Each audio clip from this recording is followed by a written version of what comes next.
Sa latest status ng El Nino at yung projection nito ating tatalakayin. Unsettled geomagnetic field, umiirang ngayong araw pero manatiling minor lamang ang magiging epekto sa mundo. At pananatiling maalinsangan sa buong bahagi ng bansa at mga ilang kaulapan, alamin.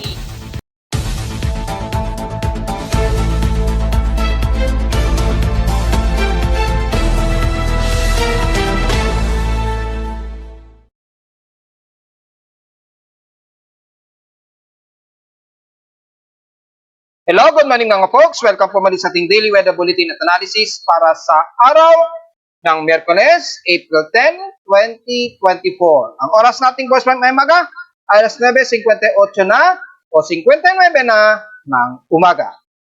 Mananatili pa rin ang matinding kalinsangan sa atin sa bansa at halos buong bansa ay makakaranas ng katamtaman at klarong himpapawid at patuloy pa rin ang pagtaas ng ating air temperature at heat index. At matatalakay natin kung gaano nakataas ang naging huling record natin sa heat index at medyo nakakagulat ang taas nito. Sa ating current conditions, overcast po, gloomy, klaro at few clouds lamang ang umiiraw ngayon sa amin sa Caloocan. Base sa ating live CCTV snapshots ay makikita po na medyo few clouds and gloomy po pero maalinsangan po ang ating temperatura at panahon ngayon sa Metro Manila. At despite ng current conditions natin, overcast and gloomy at few clouds ay ang ating pinakamababang temperatura na itala sa amin sa weather station kaninang 5:35 AM. Nakapagtala kami ng lowest of 27.6 degrees Celsius. Tapos nakapagtala kami ng napakataas pa rin na maalinsangang air temperature na umabot ng 35.8 degrees Celsius. Kahapon ito ng hapon at 3:31 PM. Ibig sabihin lamang, grabe po, ang sobra naman ang napakataas ng aming heat index o init ang dama kahapon na sumargo sa 50.2 degrees Celsius na maituturing pinakamataas na heat index na ito ngayong taon so far.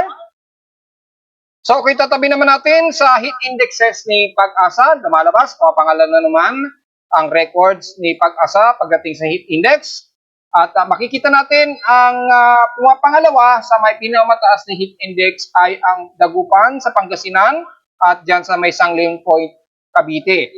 And the rest ay pumapangatlo na nasa 42 degrees Celsius ang mga heat indexes nila mula dyan sa bahagi ng Ambulong, Tanawan, Batangas, Puerto Princesa, Palawan, kasama na ang Ambulan sa Palawan din, Rojas sa Capiz, and the rest ay nasa 42 degrees Celsius na lamang ang pinakabababa na nangunguna nga po ang dyan sa may Naiya, Pasay City.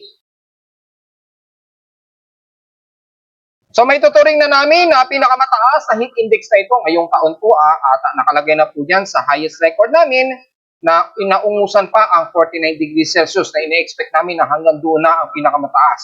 Hindi namin inasahan na ganito pala aabot na pinakamataas. Pero masyadong over danger level na ito. So, masyado ng napaka-overcount ng taas ng heat index nito. Pero wala po tayong magagawa dahil yan po ang reading ng ating aparato. So, hindi naman po natin pwedeng gayain yan dahil sa mismong sensor yan ng aking weather station na co-compute. Samantala sa ating place extremes in past 24 hours, nangunguna naman ang San Jose sa may Occidental Mindoro pa rin. Na nangunguna sila na nasa may 38 degrees Celsius ang napakataas nilang air temperature. Pero mapapansin ninyo, pagdating sa air temperature, minsan mas naiiba siya sa heat index. Minsan mas mataas ang air temperature at mababa ang heat index. Minsan naman mababa ang air temperature pero ubod naman ang taas ng heat index. Kaya minsan nagdedepende talaga yan sa ating outside humidity para yung ating pandama ay sumusobra ang taas o sumusobrang baba o masyadong humid naman. Sa lowest temperature naman ay nasa Baguio City ay nasa 18 degrees Celsius na po. Bahagyang mataas na po yung kanilang temperatura. Pero may tuturing na pinakamababa sa buong bansa na nasa 18 degrees Celsius.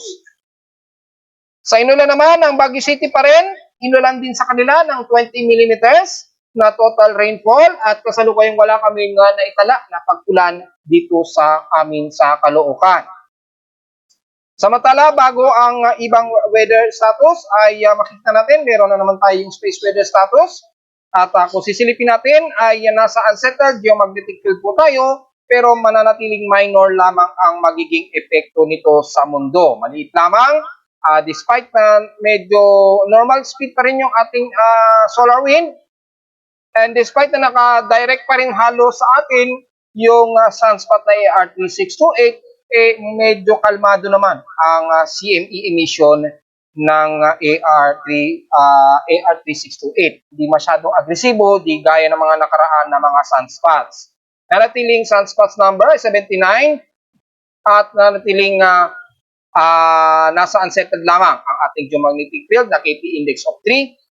So sa mga forecast nito ay maaring magiging kalmado po ang ating geomagnetic field hanggang sa mga susunod na mga araw. At so far sa nowcast K-index natin, wala naman tayong nakikitaan na extension na magkakaroon ng geomagnetic field. Posible naman ngayong araw o hanggang bukas po yan ng April 11, 2024 lamang.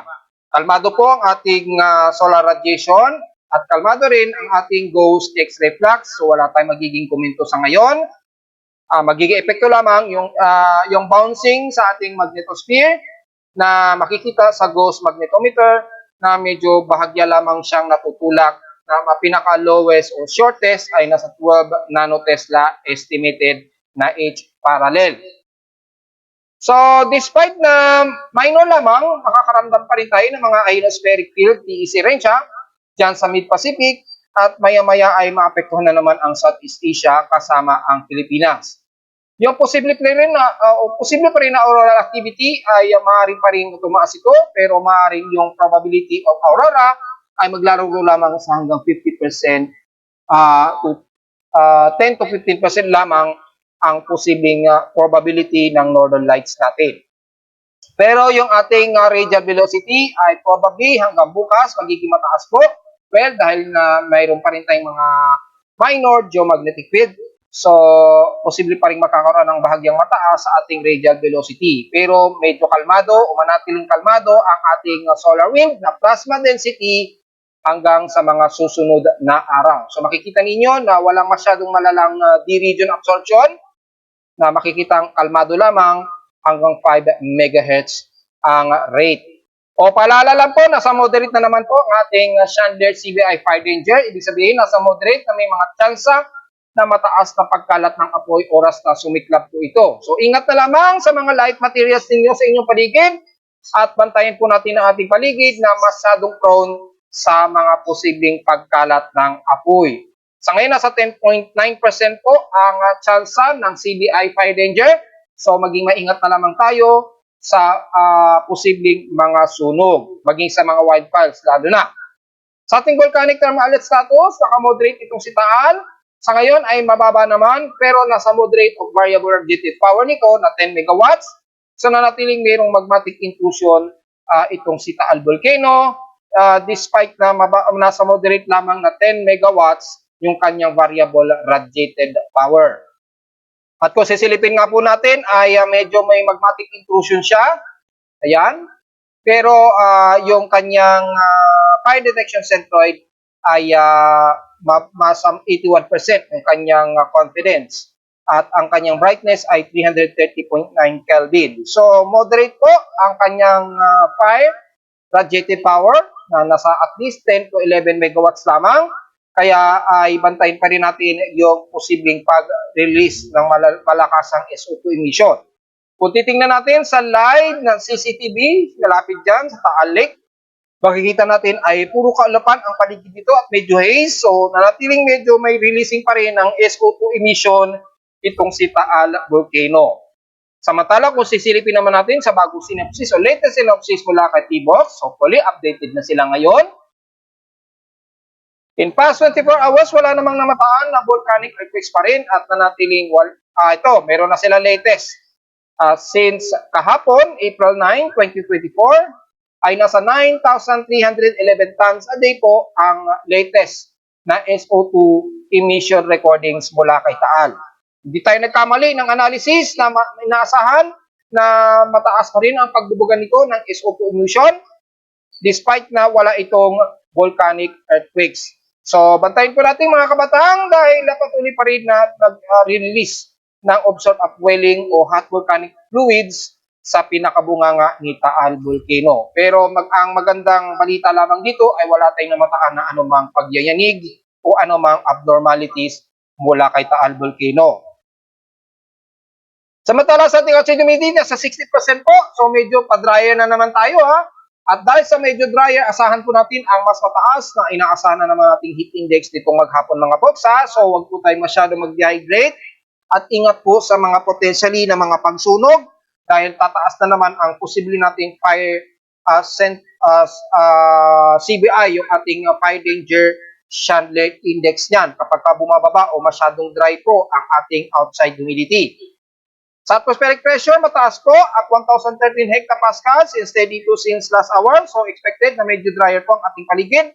At sa high tide and low tide status ay pa-maximum high tide na po tayo. May 27 minutes na lamang tayo to maximum high tide o 10:44 AM oras natin sa Pilipinas. Kung sisilipin naman natin kung gaano kataas ito ay probably mga hanggang 0.9 o halos 1 meter po ang itataas nito.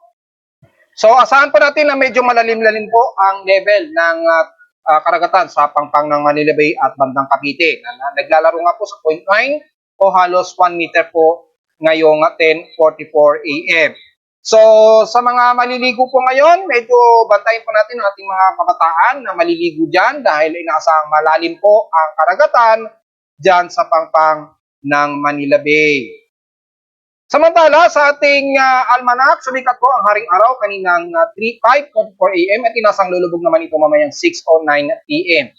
At ang ating waxing crescent na medyo 2% illuminated pa lamang ito, pero sisikat ito, o sumikat ito, kasisikat pa lamang nito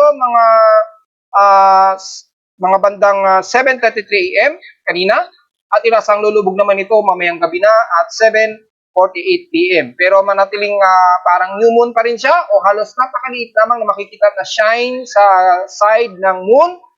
So pwede pa rin itong makita lalo na sa mga gumagamit ng mga telescope. Maganda po ang scenery niyan. Sa ating local weather outlook naman para sa araw ng Miyerkules at bukas ng Huwebes, magiging particular din po ang ating maghapon. So medyo overcast gloomy rin. Pero manatiling mataas ang ating atmospheric pressure, ating outside air temperature, rather. Maging bukas ng Huwebes ay magiging klaro naman daw ang ating hapon.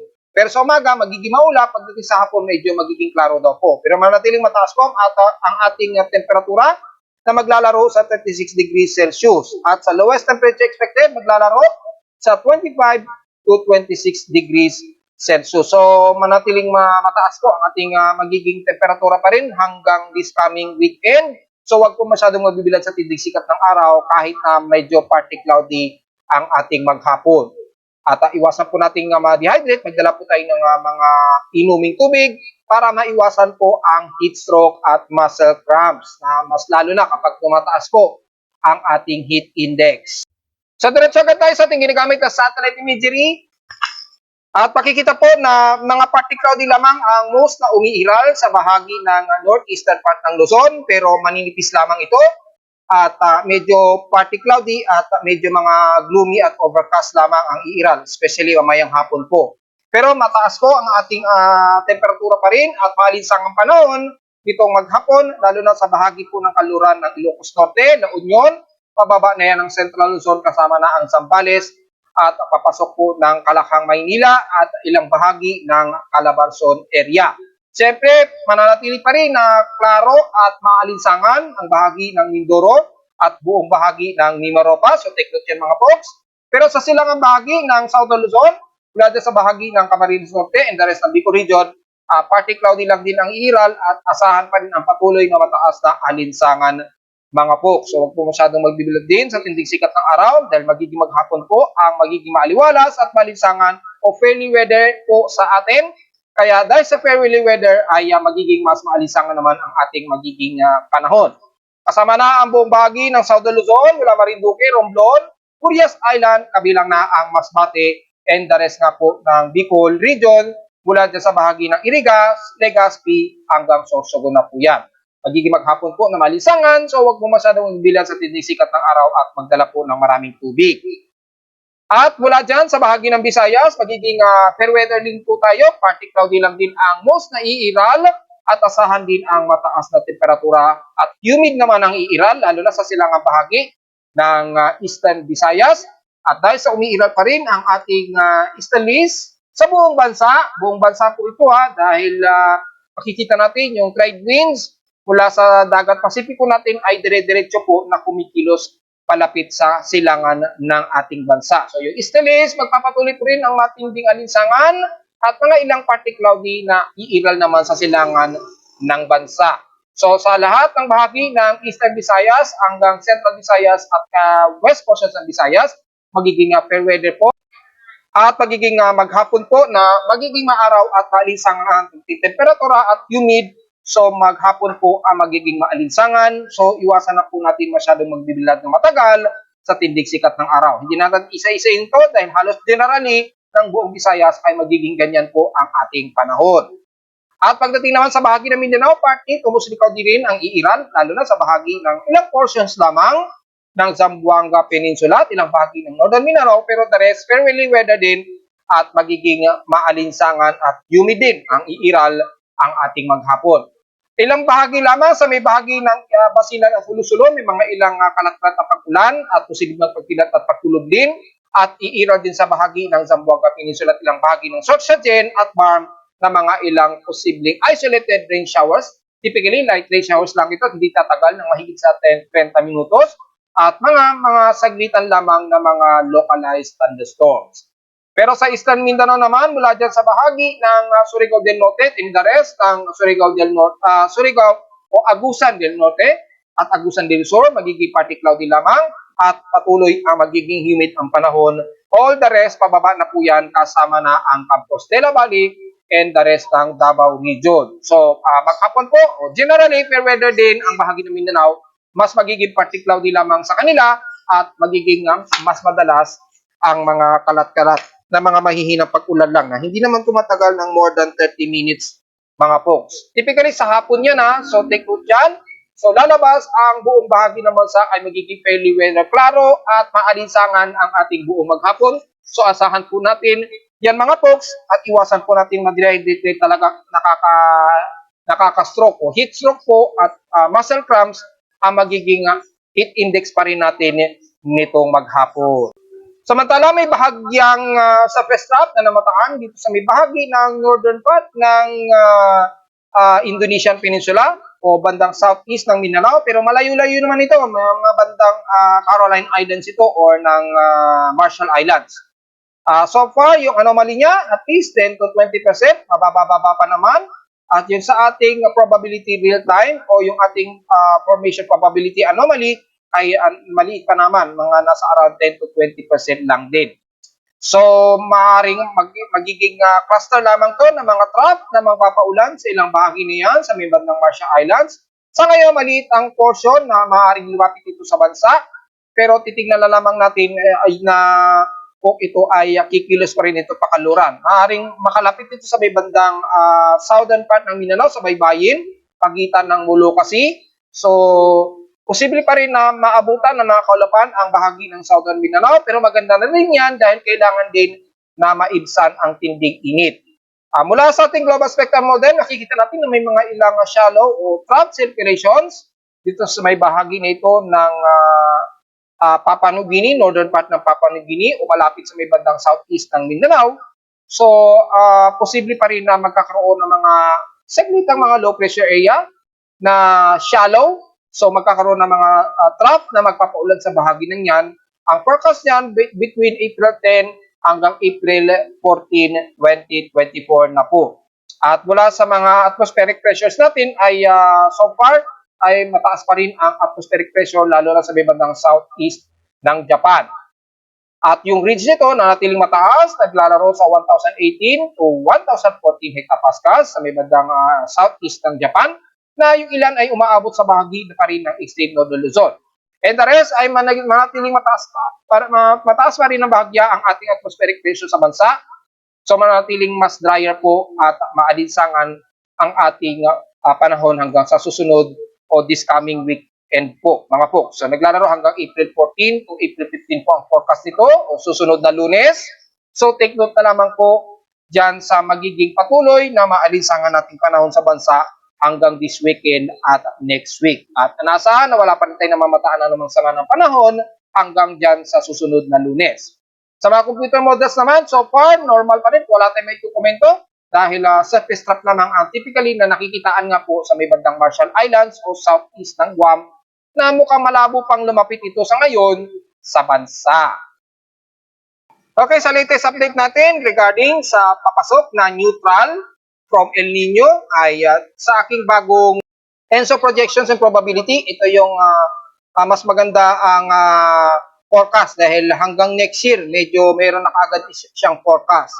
Ang data feed dito galing mismo sa NOAA, yung ENSO projection. So yung anomaly niya nagbabase talaga mula sa mga actual anomaly sa karagatan na nakukuha nila in real time. Tapos kinocombine nila ito monthly para maging at least pinaka-closest sa near probability estimation ng magiging forecast ito.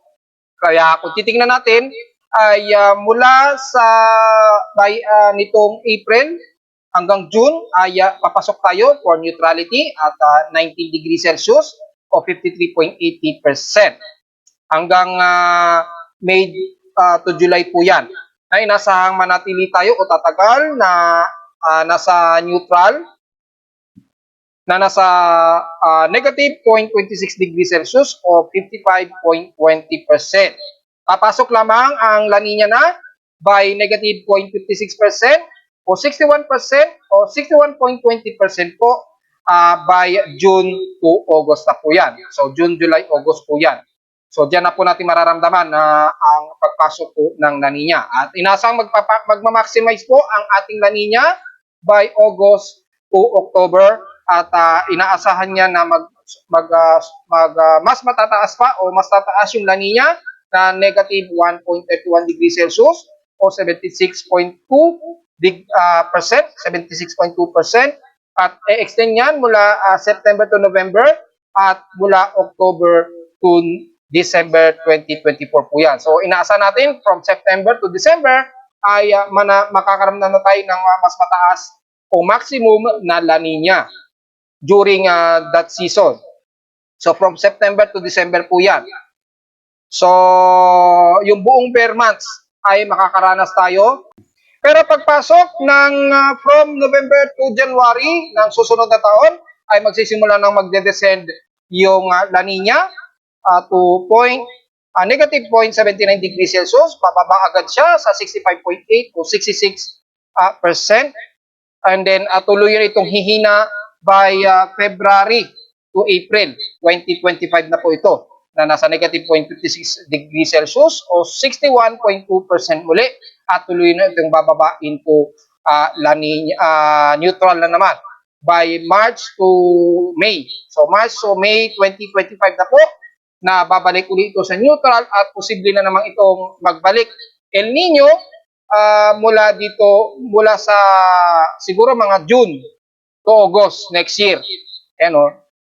Mga June, July, August, posible na naman tayong makaranas na naman ng panibagong El Nino sa susunod na taon mula June to August na po ng susunod na taon. Pero masyado na pong advance ang forecast niyan. So sa ngayon ay tutuunan natin ng pansin yung pagpasok ng ating La Nina by June to August po ngayong taon. So sa ngayon papasok pa lamang tayo sa neutral from April to June, then or July. So mga bandang April to July 2024 po, asahan natin na nasa neutrality po ang sea surface temperature. So ganun din ang pinapakita ng mga ibang forecast, ng mga iba't ibang na plot. Pakikita natin, ganun din ang pinapakita na by June na po talaga tayo makakaranas ng unang pasok ng El Nino na po. So June, July to August na po talaga. Yan o. Pare-pareho lang din ang ipinapakita rito. Ayan. June po talaga papasok ang La Nina. Ganun din sa official ng CPC ENSO itong huling March ay June lang talaga papasok. Ayan o. June to August po talaga ang pasok talaga ng La Nina phenomenon natin. So yun po at nagkakatugma naman sa ating ENSO projections. Ito ay mas real time po dahil at least monthly automatic na mag-a-update niyan. Then yung nauna natin ay na-pull out po yung distribution nila ng free data. So inalis ko na po yung nauna kong graph at pinalitan natin ng bago which is galing sa NOAA mismo. At narito naman ating 3-day 20 weather forecast para sa araw ng Miyerkules, April 10, 2024.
At hanggang dito na lang po ating daily weather bulletin at analysis para sa araw ng Miyerkules, April 10, 2024.